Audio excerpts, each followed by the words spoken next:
relax, be cool. Cause if you don't, you'll act like a fool, so be cool. Hey guys, welcome to Get Busy Watching! I'm your host, Honest Dan. Let's talk movies. My review for the first movie is in the description below as well as at the end of the video, but here's a quick summary of how I felt about it before we jump into the new one. It's awesome, provided you don't think about it too hard. Once you do, you'll realize how stupid a lot of it is. But take it for what it is, it's a highly enjoyable flick. Murder kid movies may not be hard to come by, but Isabelle Fuhrman stood out for being, well, female, and for nailing the role so memorably. The acting was awesome from everyone. It'll make you squirm in your seat, and not for the violence, so it's no wonder it was popular back in the day. If I find out that you're lying, I'll cut your hairless little prick off before you even figure out what it's for. Well, here we are with a follow-up. A prequel, in case you couldn't figure that out from the title of the movie. Now, I will be straightforward here. I was and was not looking forward to this movie. Because, well, Isabelle Fuhrman is a fantastic and intense actress. One of the most underrated in my book. And of course, paired with the equally underrated Julia motherfucking Stiles, where is this woman's comeback movie? 10 Things I Hate About Hollywood's Treatment of Julia motherfucking Stiles. The point is, I think there are reasons to check this out, but there are an equal amount of reasons to be really hesitant. I mean, Fuhrman was 10 years old when she did the original movie. She's drinking age now. And I know there's like de-aging technology and shit, but that shit doesn't always work out. But enough squawking, let's just get to the review. This is my honest opinion of Orphan First Kill.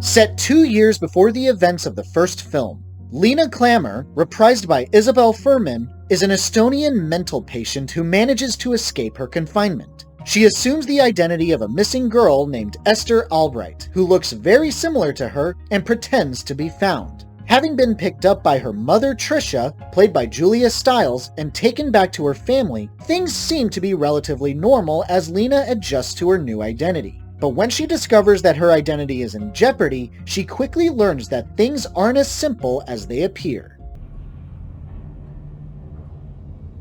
If you're not Esther, who the hell are you? It's not good. Or at least I don't like it. I'd be lying if I said it didn't do a few things right. But the best way to describe this movie, at least for me, is it is a very sharp knife that breaks off the handle after the first stab. So, I feel like the first 15 minutes of this movie should have been the whole thing.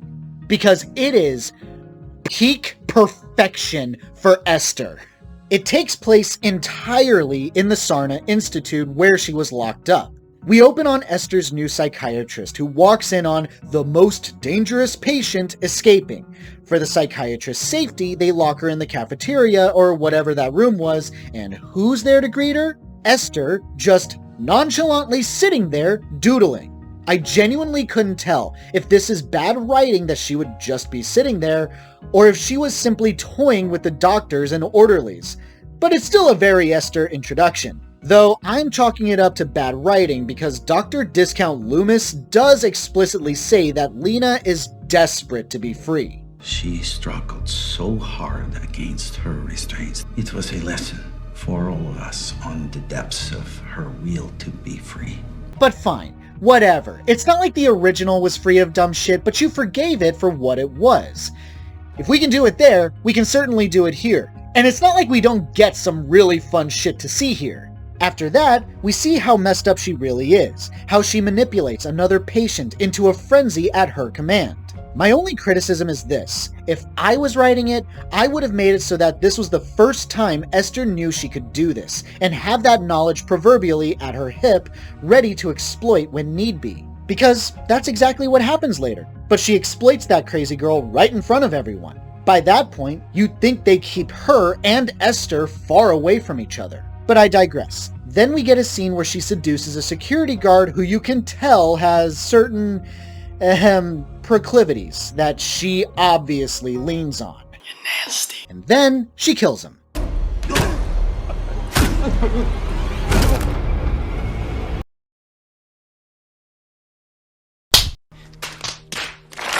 So, that's the first kill, huh? 2 years ago, Lena warmed her way into this family. Normally, Lena would simply steal whatever she could and then disappear, but this time... A rando pervy security guard. Anticlimactic, yo! Little did I know that the rest of this sequence would be a foreshadow for the rest of the movie. Awesome ideas, but woefully flawed execution. We get a fun sequence where Esther hides in the psychiatrist's trunk, bashes her brains in when she gets home, which, hold up, quick comment, this bitch be dumb. Okay, when Esther escapes, she passes by the woman and runs off. The psychiatrist, stupidly, gets out of the car and goes inside the institute to check on the situation. Does she not lock her door? How? What? Do I have to explain the unbridled stupidity that is this moment? I don't think I need to. I trust y'all get it. We ain't in grade school anymore, but the writers would do well to take a few extra writing classes. God damn! Back to school to prove to Dad that I'm not a fool. Esther does her thing and decides to assume the identity of the missing girl. The police find her, and then we're introduced to Julia Stiles and her husband Alan, played by Rossif Sutherland. I love this upcoming dialogue. Amateur hour at its finest. Esther's not coming back, Alan. I miss her too. I do. Every moment of every day. Deadpool, if you please. Well, that's just lazy writing. So things here are pretty by the numbers, and what you'd expect out of a follow-up to Orphan. She pretends to be the Albright's daughter, learns how to paint her signature blacklight paint or whatever that was, so let's breeze through that right quick. At some point, Esther decides that she doesn't want to keep up with the charade and tries to run away. She stays after realizing that she's in love with Alan. Yeah. I think I'll stay here for a while. She's an insane murderer. Love at first sight makes sense here. But now, we get some of that bad writing. This is Detective Donan, played by Hiro Kanagawa. He's the detective that originally helped the Albrights with the real missing Esther, and for some reason suspects that this new Esther isn't the real Esther. I have no idea why he suspects, maybe I missed something, but he suspects, and now Esther must silence him.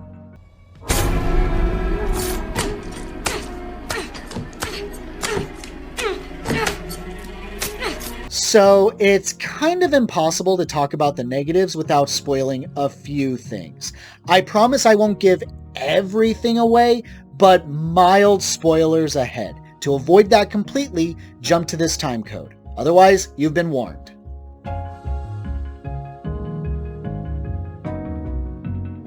Her mother doesn't even know. Yeah, kid, she does.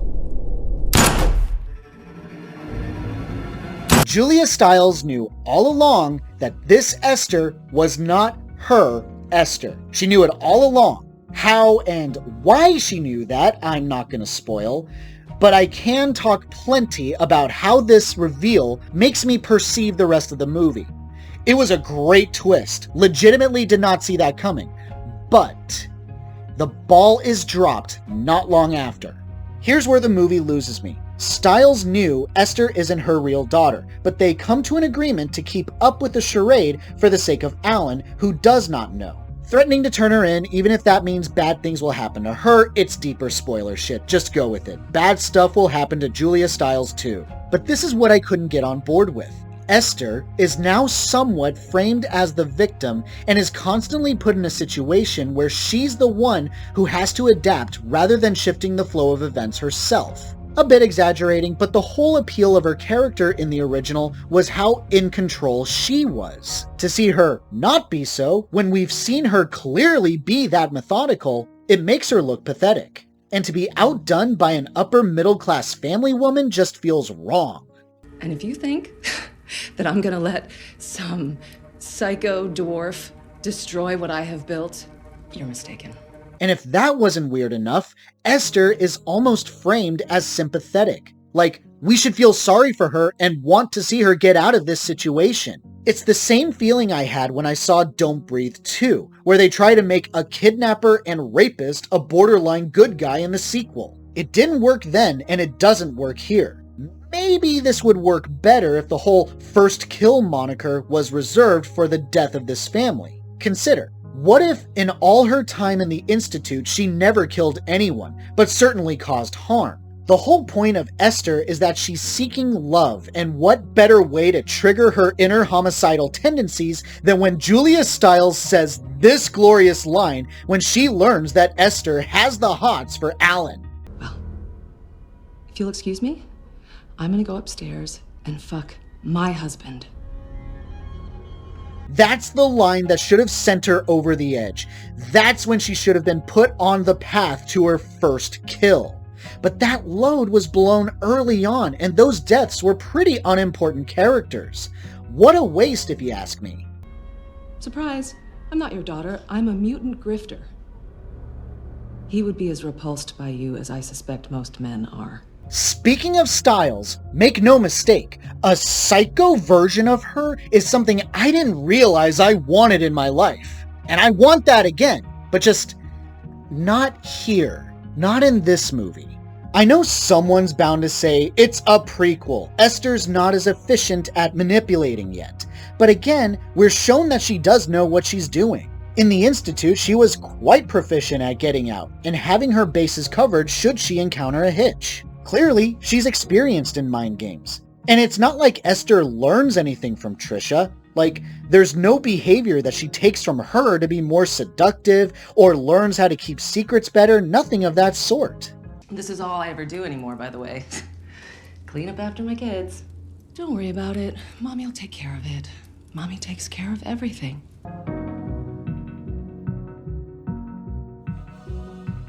But apart from all that, what else does this movie offer? Honestly, not much. As I might have implied in my light spoilers, this barely feels like it's Esther's story and more of a showcase for Julia Stiles.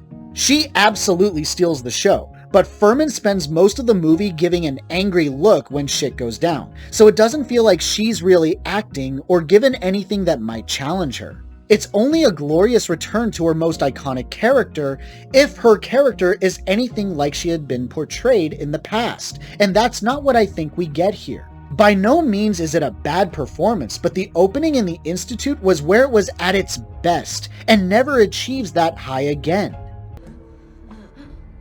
It usually takes only one. So I just learned something. No one used any de-aging technology on Fuhrman. That explains quite a bit, because they probably should have.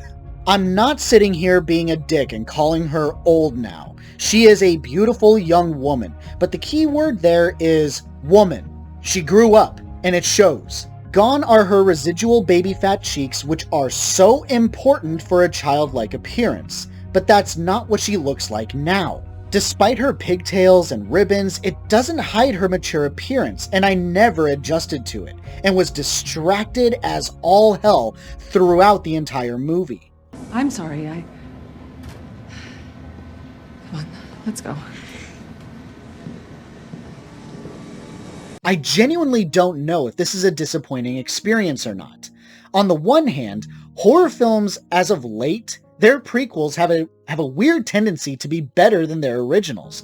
Annabelle Creation, Ouija Origin of Evil, but somehow, First Kill doesn't climb to that echelon. And it's such a gamble to begin with anyway, because prequels have a tendency to, especially bad ones, to try and explain things that nobody was really asking about. A mark of bad prequel writing. As I keep saying, if this movie was just Esther being inside the Institute, that would have worked so much better, at least for me. Talks of a third installment are underway, but I'm not sure if that's going to happen. For one thing, the marketing on this movie is almost non-existent. I don't think I've ever seen a trailer in theaters. And as for anyone who even knows that this movie is playing right now, I don't see a lot of people talking about it. And unfortunately, if no one decides to greenlight the third movie, I can't say that's a bad thing. Look, they tried something here and it just didn't work. They had some good ideas, some great ones even, but they didn't really mesh together very well. It may not be the worst that I've seen, but it could have been so much better. My honest rating for Orphan First Kill, a weak 3 out of 5. I thought I would never see you again. Everything is right now. Thanks so much for watching, you guys. I really appreciate it. Have a great day. Stay safe and healthy out there. Hope to see you soon. Full face fast. You rush through life. Welcome to Fright Night. Come close and see what's hidden from sight. Something festering in my bed bugs dancing on my head. Ever offends and makes you scream. I want to die on Halloween. Halloween, Halloween, I want to die on Halloween. Under the bridge of goblin waits. She never sleeps, so I hesitate. It was a nightmare. So many dead people. So many victims. It all started a few days ago when I came here for a rave. And now all that remains is the rotten smell of death. Tell me a story full of betrayal. A headless horseman covered with snails. This is Gorgon, I'm his master.